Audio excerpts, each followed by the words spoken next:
Hello student, class 10th प्रश्नावली 14.1 में आपका बहुत बहुत स्वागत है। आज मैं आपको इस वीडियो में प्रश्न नंबर 1 हल कराने वाला हूं। तो आइए सबसे पहले प्रश्न को पढ़ लेते हैं कि विद्यार्थियों के एक समूह द्वारा अपने पर्यावरण संचेतना अभियान के अंतर्गत एक सर्वेक्षण किया गया। मतलब कुछ विद्यार्थियों ने मिलकर एक सर्वेक्षण किया जिसमें उन्होंने एक मोहल्ले के 20 घरों में लगे हुए पौधों से संबंधित निम्नलिखित आंकड़े एकत्रित किए। उन विद्यार्थियों ने सर्वेक्षण किस पे किया? अपने मोहल्ले में गए और 20 घरों में किसके घर पर कितने पौधे लगे हुए हैं उसके आंकड़े एकत्रित किए। तो अब आगे देखते हैं। प्रति घर माध्य पौधों की संख्या ज्ञात कीजिए। तो यहाँ पर आपको नोट ये करना है कि आपसे प्रश्न में माध्य पूछा गया है। क्या पूछा गया है? माध्य। और यहाँ पर आंकड़े आपको दिए गए हैं, पौधों की संख्या और घरों की संख्या, और इन आंकड़ों पर से ही आपको माध्य ज्ञात करना है। तो मैं आपको ये प्रश्न बहुत ही आसान तरीके से कराने वाला हूँ, इसलिए वीडियो में अंत तक बने रहिएगा। तो आइए सबसे पहले हम प्रश्न को लिख लेते हैं कि उसमें आंकड़े आपको क्या क्या दिए गए हैं, कि पौधों की संख्या और घरों की संख्या।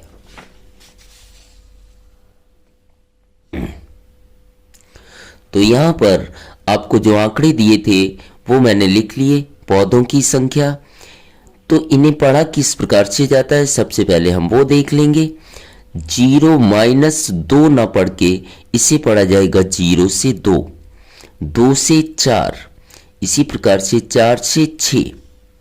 और इधर घरों की संख्या दी गई है 1, 2, 1, 5, इस प्रकार से आगे दिए गए हैं और आपको इसका माध्य ज्ञात करना है। तो माध्य ज्ञात करने की टोटल 3 विधियां होती हैं। पहली होती प्रत्यक्ष विधि, दूसरा होता है कल्पित माध्य विधि और तीसरा होता है पग विचलन विधि।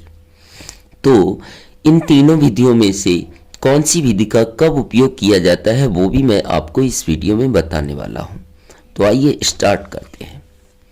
सबसे पहले पहले कॉलम में आपका जो भी लिखा हो उसे हम क्या मानते हैं? वर्ग अंतराल। तो यहां हम लिख देंगे वर्ग अंतराल।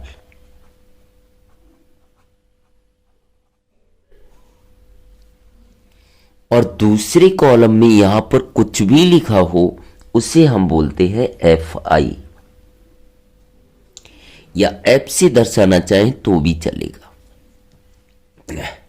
मैंने क्या बताया कि पहले कॉलम में कुछ भी लिखा है उसे हम हमेशा वर्ग अंतराल बोलते हैं, और दूसरे कॉलम में जो भी लिखा है उसे हम क्या मानेंगे? एफ मानेंगे। अब आगे देखते हैं। यहां पर देखिएगा अंतर कितने का है। 0 में 2 जोड़ेंगे 2, 2 में 2 जोड़ेंगे 4, 4 में 2 जोड़ेंगे 6, 6 में 2 जोड़ेंगे 8, 8 में 2 जोड़ेंगे 10, और 10 में 2 जोड़ेंगे कितना आएगा? 12। तो यहां पर अंतर कितने का आ रहा है? 2-2 का आ रहा है। अंतर कितने का आ रहा है? 2-2 का।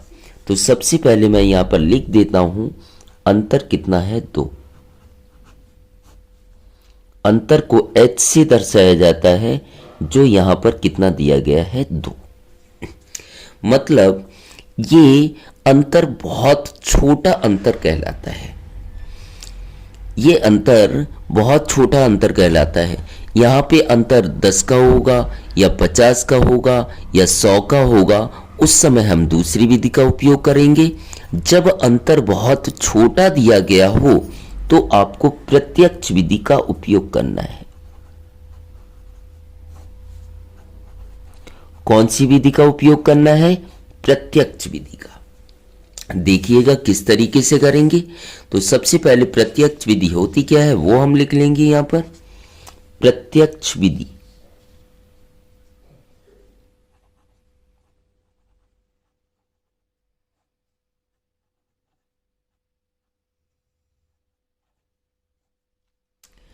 और प्रत्यक्ष विधि से मुझे क्या निकालना है, माध्य। तो ध्यान रखिएगा, माध्य निकालने के लिए आपको सबसे पहले पता होना चाहिए कि माध्य को दर्शाया किससे जाता है। तो माध्य को दर्शाते हैं x बार। इसी क्या पढ़ा जाता है, x बार।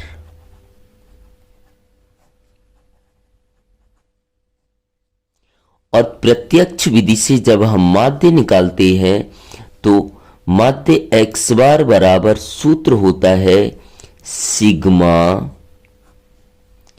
f x बटे सिग्मा f।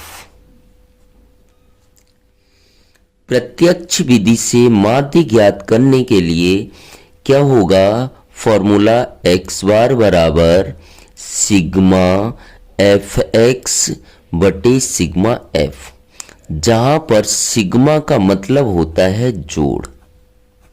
सिग्मा का मतलब क्या होता है, जोड़ होता है।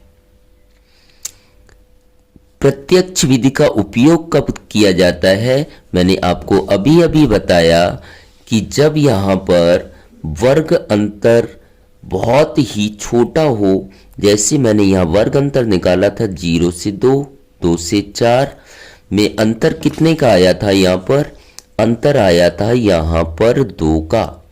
तो 2 अंतर बहुत ही छोटा कहलाता है, इसलिए मैं यहां पर प्रत्यक्ष विधि का उपयोग कर रहा हूं। अब चलते हैं आगे। आपको वर्ग अंतराल यहां पर दिया गया है। वर्ग अंतराल से आपको हमेशा मध्य कीमत ज्ञात करनी है। मध्य कीमत, और मध्य कीमत को किससे दर्शाया जाता है, x से। किससे दर्शाया जाता है, x से। अब मध्य कीमत निकालेंगे कैसे, वो देखिएगा। यहां पर पहला वर्ग अंतराल आपको दिया गया है 0 से 2, तो इन दोनों संख्याओं को जोड़ लेना है। 0 प्लस 2, मैंने क्या किया, इन दोनों संख्याओं को जोड़ लिया और 2 से भाग दे दिया।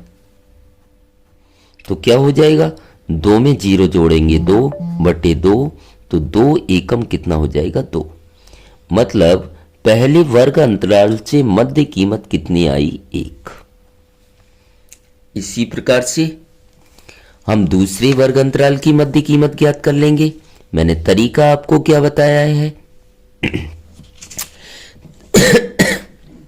तरीका मैंने आपको बताया कि दोनों संख्याओं को जोड़ना है, मतलब 2 प्लस 4 और 2 से ही भाग दे देना है।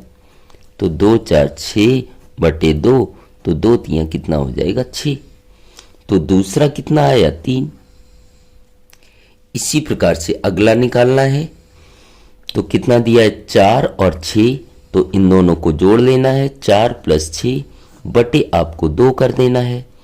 तो 4 और 6 कितना होता है, 10 बटे 2 बराबर 2 से भाग देंगे तो कितना आ जाएगा, 5।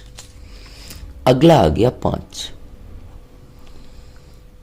अब आगे देखिए, यहां पर भी अंतर देख लेंगे। 1 और 2 3, 3 और 2 5। जिस प्रकार से वर्ग अंतराल में अंतर कितने का था, 2 का था, इसी प्रकार से मध्य कीमत में भी अंतर कितने का आएगा, 2 का। तो आगे आपको अलग अलग हल करने की जरूरत नहीं है, अंतर को जोड़ते जाना है। तो 1 और 2 कितना हो जाता है, 3, 3 और 2 5, तो 5 और 2 कितना होगा, 7, 7 और 2 9, और 9 2 कितना होगा, 11, और 11 2 कितना होगा, 13। तो इस प्रकार से मैंने इसकी मध्य कीमत ज्ञात कर ली। क्या ज्ञात कर ली, मध्य कीमत। अब आगे देखते हैं। जैसा कि मैंने यहां पर आपको बताया, अंतर छोटा होने के कारण मैंने प्रत्यक्ष विधि का उपयोग किया। अब यहां पर देखेंगे, जिसके आगे सिग्मा लगा हो वो आपको कॉलम बनाना है। एफ एक्स के आगे सिग्मा लगा है तो एफ एक्स का कॉलम बनेगा। एफ के आगे सिग्मा लगा है तो एफ का कॉलम बनाना है। तो यहाँ पर देख लेते हैं, एफ का कॉलम तो हमारे पास है, मुझे किसका कॉलम बनाना है? एफ एक्स का। तो एफ एक्स का मैंने कॉलम बना लिया, एफ एक्स का क्या बना लिया? कॉलम। अब यहां पर देखना है कि इन दोनों के बीच कोई चिन्ह नहीं, क्या है? गुणा। तो एफ और एक्स का गुणा कर देना है, एफ और एक्स का गुणा करना है। तो एक का गुणा एक में करेंगे, क्या आएगा? एक। दो का गुणा तीन में करेंगे 6, 5 का एक में करेंगे 5, 5 का 7 में करेंगे 35, इसी प्रकार से 6 का 9 में करेंगे 54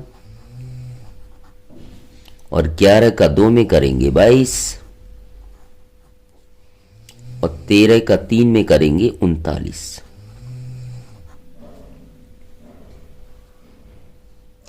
अब यहां पर आपको देखना है कि एफ एक्स के आगे सिग्मा लगा है और सिग्मा का मतलब क्या होता है? जोड़। एफ एक्स को आपको जोड़ना है, तो एफ एक्स वाला कॉलम यही है, तो इससे मुझे जोड़ना है, मतलब सिग्मा एफ एक्स। तो एफ एक्स को मुझे यहां पर जोड़ देना है। देखिएगा, एफ एक्स को मैं यहां जोड़ दूंगा, जोड़ना तो सभी को आता ही है, इसलिए इसका जोड़ क्या होगा वो मैं लिख देता हूं, 162। तो मैंने यहां पर एफ एक्स को जोड़ लिया। इसी प्रकार से एफ के आगे भी सिग्मा लगा है, तो एफ को भी आपको जोड़ना पड़ेगा। तो यहां पर एफ को जोड़ लेते हैं, एफ वाला कॉलम ये है, तो एफ को जोड़ लेंगे तो मुझे क्या मिलेगा? Sigma F.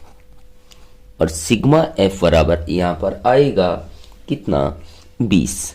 आप आसानी से जोड़ सकते हैं। तो मुझे सिग्मा एफ एक्स का भी मान मिल गया और सिग्मा एफ का भी मान मिल गया। सिग्मा एफ एक्स का मान मिल गया और सिग्मा एफ का मान मिल गया। तो अब हम यहां पर मान रख देंगे कि एक्स बार बराबर सिग्मा एफ एक्स का मान आया 162 बटे सिग्मा एफ का मान कितना आया? 20। तो हम रख देंगे यहां पर 20।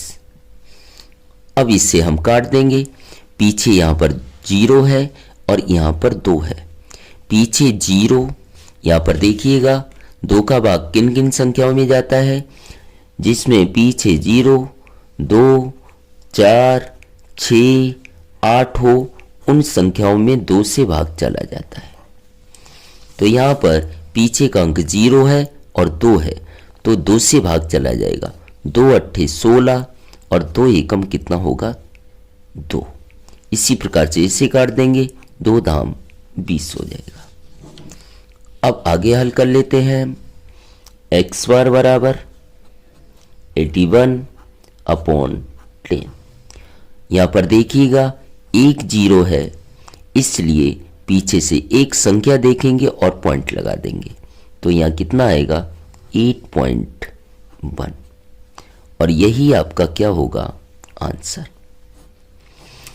तो इस प्रकार से मैंने यहां पर प्रत्यक्ष विधि का उपयोग करके प्रश्न नंबर 1 हल कर लिया। अब यह विधि सबसे आसान होती है, लेकिन इस विधि का उपयोग हम तभी करेंगे जब वर्ग अंतराल बहुत कैसा होता है? छोटा होता है। आगे के प्रश्नों में हम कल्पित माध्य विधि और पग विचलन विधि का उपयोग कैसे करते हैं वो सीखने वाले हैं। तो अगर आप हमारे चैनल पर पहली बार आए हों तो चैनल को सब्सक्राइब जरूर कर लें और इसी प्रकार के वीडियो का आनंद लेते रहें और अपने दोस्तों में शेयर करना बिल्कुल ना भूलें। Thank you so much.